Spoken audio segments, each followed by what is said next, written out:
Hai, Assalamualaikum warahmatullahi wabarakatuh. Oke, kali ini saya akan mempresentasikan untuk pembuatan aplikasi CST ya.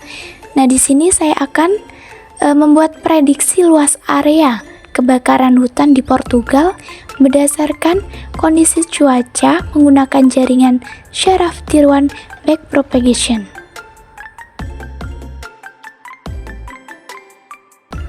Next, untuk abstraknya sendiri, bencana kebakaran hutan merupakan suatu peristiwa yang serius ya, yang sering terjadi dan perlu diwaspadai karena di sini menyebabkan dampak negatif yang lumayan banyak ya.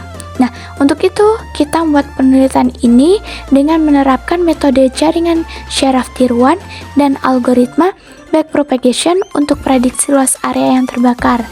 Nah, agar dapat dilakukan pencegahan serta mitigasi kebakaran hutan.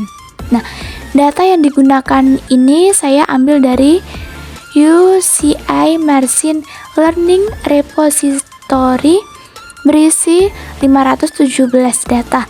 Namun di sini saya hanya menggunakan 200 data.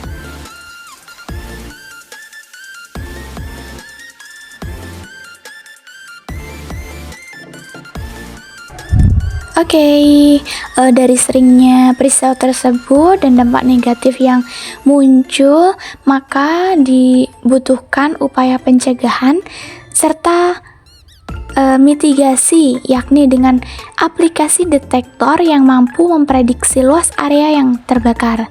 Nah, faktor yang mampu mempengaruhi luas kebakaran berdasarkan data yang ada merupakan hal yang sangat mendasar dalam memprediksi luas area hutan yang terbakar dengan menggunakan CST.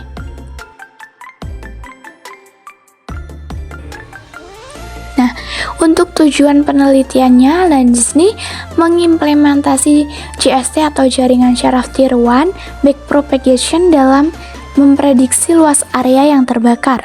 Dan berdasarkan apa? Berdasarkan kondisi cuaca yang ada seperti curah hujan, kelembapan, dan lain sebagainya. Hal ini dapat membantu dalam pencegahan serta mitigasi kebakaran hutan. Nah, untuk metodenya kita menggunakan data kondisi cuaca seperti suhu, kelembapan, kecepatan angin hingga curah hujan yang digunakan sebagai data input dan area sebagai data targetnya.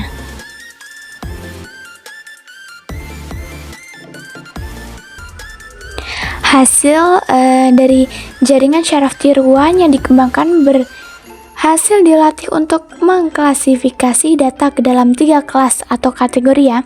Nah, berdasarkan hasil evaluasi, model menunjukkan performa yang cukup baik ya. Pada kelas 1 dan kelas 2 dengan akurasi di atas 65% dan nilai cross entropinya yang relatif rendah. Nah, nilai error pada data training, validasi, dan tes juga tergolong seimbang sehingga model tidak mengalami overfitting yang signifikan. Nah, untuk ini ya, bagian flowchart pembuatan aplikasi CST-nya. Yang pertama itu ada start, terus dataset, processing, determining mode atau trainingnya, terus kemudian backpropagation modelnya atau testingnya itu, dan yang terakhir prediction resultnya, dan selesai. Nah, dengan penelitian ini proses pengembangan aplikasi untuk memprediksi luas area kebakaran hutan dilakukan beberapa tahapan utama, yaitu pertama, proses diawali dengan tahap pengumpulan dataset yang berisi kondisi cuaca. Nah, selain itu, setelah dilakukan proses tadi, data yang diperoleh melalui berbagai sumber diolah pada tahap processing, yaitu melalui pembersihan data, normalisasi, dan transformasi agar siap digunakan oleh model. Nah, tahap berikutnya itu adalah penentuan mode pelatihan atau trainingnya ya, di mana data dibagi ke dalam data pelatihan, validasi dan pengujian. Nah, selanjutnya model jaringan syaraf tiruan dengan algoritma backpropagation yang digunakan untuk melatih dan menguji model, sehingga dapat mempelajari hubungan kompleks antara kondisi cuaca dan luas area kebakaran. Nah, hasil akhir ini diharapkan dapat membantu dalam upaya pencegahan dan mitigasi kebakaran hutan di Portugal. Next, ini adalah contoh datasetnya ya. Ini datasetnya saya hanya menampilkan beberapa doang. Ini ada X, yaitu adalah titik lokasinya ya, sedangkan month itu adalah bulan, day itu harinya, hingga ada juga kecepatan angin dan hujan. Nah, di sini ada area. Area merupakan data target kita nanti. Kemudian feed forward neural network. Nah, di sini terdiri dari 12 input ya, yang terdiri dari tadi yang sudah saya jelaskan, serta 3 output yang terdiri dari kategori ringan, sedang, dan parah. Nah, dengan di sini hidden layer-nya terdiri dari 10 neuron. Nah, hasil dari 10 neuron tadi diteruskan ke output layer yang kemudian memetakan ke 3 kelas outputnya. Oke, next, kemudian kita di ini ya, sudah pada tahap akhir, yaitu prediction resultnya. Di sini saya akan menampilkan 4 plotnya ya. Yang pertama, plot training state. Nah, kita ini kurva pelatihan ini menunjukkan bahwa proses pembelajaran JST berjalan dengan baik ya, ditandai dengan penurunan nilai gradien hingga mencapai 0,024406 pada epoch ke-14. Nah, namun pelatihan dihentikan secara otomatis oleh sistem karena apa? Karena terjadi 6 kali peningkatan berturut-turut pada error dan validasinya, yang mengindikasi awal terjadinya overfittingnya. Oke, next, yaitu plot performance. Nah, di sini dilihat diagramnya ya. Nah, menunjukkan bahwa base validation performance terjadi pada epoch ke-8 dengan nilai loss yaitu ini ya, 0,222685 ya. Nah, setelah epoch ke-8, kurva validasi dan tes mulai naik, yaitu menandakan potensi overfitting. Nah, kemudian kurva train atau yang biru itu terus menurun. Nah, model belajar semakin baik terhadap data latih, tapi tidak terhadap data validasi atau tesnya. Nah, pelatihan tetap dilanjutkan ya sampai epoch ke-14, lalu berhenti karena mekanisme early stopping setelah beberapa kali error validasi meningkat. Oke, ini adalah plot confusion matrix. Di sini terdiri dari 4 ya, yaitu training confusion matrix, validation confusion matrix, target class test confusion matrix, dan target class all confusion matrix. Nah, di sini kelas 1 diprediksi cukup baik. Nah, di semua subtes akurasinya yaitu lebih dari 70% ya. Nah, kelas 2 diprediksi sangat buruk terutama pada data training dan tes. Hanya sekitar 20-33%. Sedangkan kelas 3 tidak pernah muncul. Nah, bisa jadi karena tidak ada data untuk kelas ini, atau karena pre-processing yang membuang kelas tersebut. Sehingga akurasi keseluruhan model adalah sekitar 73%, tetapi saat timpang antar kelas. Model bias ke kelas 1 dan tidak mampu mengenali kelas 2 dengan baik.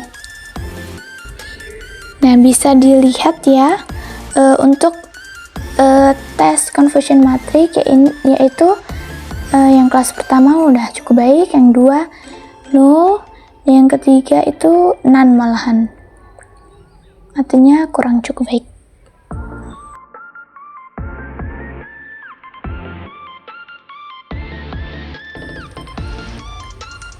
Oke, Oke, next yaitu plot ROC curve.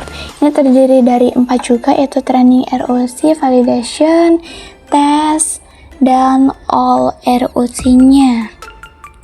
Nah, kita bisa melihat untuk grafik ini ya, ini semakin ke atas kiri itu semakin baik ya untuk aplikasi kita nantinya. Nah, di sini bisa dilihat bahwa model bekerja cukup baik untuk kelas 1 dan kelas 2-nya ya. Nah, terlihat pada kurva ROC yang jauh dari garis diagonal dan mendekati sudut kiri atas. Nah, kelas 3 memiliki performa sangat buruk ya, atau tidak terprediksi sama sekali. Nah, hal ini bisa jadi karena yang pertama, data untuk kelas 3 sangat sedikit atau bahkan tidak tersedia. Yang kedua, bisa jadi model tidak mampu belajar membedakan kelas 3. Nah, secara keseluruhan model menunjukkan kemampuan klasifikasi yang baik pada 2 kelas utama. Tetapi perlu penanganan khusus untuk kelas ketiganya ya, agar bisa dimasukkan data secara valid ke dalam pelatihan dan evaluasi. Oke, untuk jadi kesimpulannya yaitu jaringan syaraf tier 1 atau GST yang kita kembangkan ini berhasil untuk dilatih untuk mengklasifikasi data ke dalam 3 kelas. Nah, berdasarkan hasil evaluasi, model menunjukkan performa yang cukup baik ya pada kelas 1 dan kelas 2. Dengan akurasi di atas 65% dan nilai cross entropy yang relatif rendah. Nah, nilai error pada data training, validasi, dan tes juga tergolong seimbang sehingga model tidak mengalami overfitting yang signifikan. Walaupun di sini masih mengalami overfitting ya. Nah, namun performa pada kelas 3 masih sangat rendah. Hal ini kemungkinan disebabkan oleh jumlah data kelas 3 yang sangat sedikit atau bahkan tidak tersedia sehingga model di sini tidak mampu mempelajari pola dari kelas tersebut dengan baik. Nah, dari analisis kurva ROC juga memperlihatkan bahwa model cukup mampu membedakan kelas 1 dan 2, tetapi belum optimal untuk kelas 3-nya. Nah, secara keseluruhannya lah JST yang dibangun sudah cukup andal untuk 2 kelas utama. Nah, namun masih memerlukan perbaikan lebih lanjutnya. Oke, thank you ya. Terima kasih telah menyimak. Mohon maaf jika ada salah kata. Dan wassalamualaikum warahmatullahi wabarakatuh. Bye.